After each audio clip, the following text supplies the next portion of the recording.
ওয়াল্লাহি আমি আজকে আসছি শুধু তোমাকে এটাই বলার জন্য যে মুসলমান হয়ে মরতে হবে। আর যাই হোক, কি হয়ে মরতে হবে? প্রতিজ্ঞা করতে হবে। কিসের প্রতিজ্ঞা? মুসলমান হয়ে মরতে হবে। তোমরা কি খেয়াল করেছিলে আমি প্রথমে একটা আয়াত পড়েছিলাম, ইয়া আইয়ুহাল্লাযীনা আমানু, আল্লাহ বলছে হে তোমরা যারা ঈমান এনেছো, ইত্তাকুল্লাহ,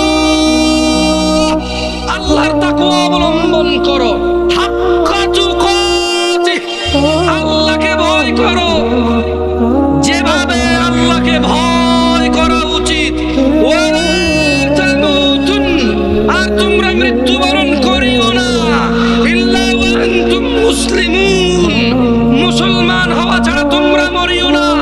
ও তোমরা যারা ঈমান এনেছো, ও তোমরা যারা নিজেকে মুমিন বলো, ওয়ালা তামুতুন, মৃত্যুবরণ করিও না, ইল্লা ওয়া আনতুম মুসলিমুন, মুসলমান হওয়া ছাড়া।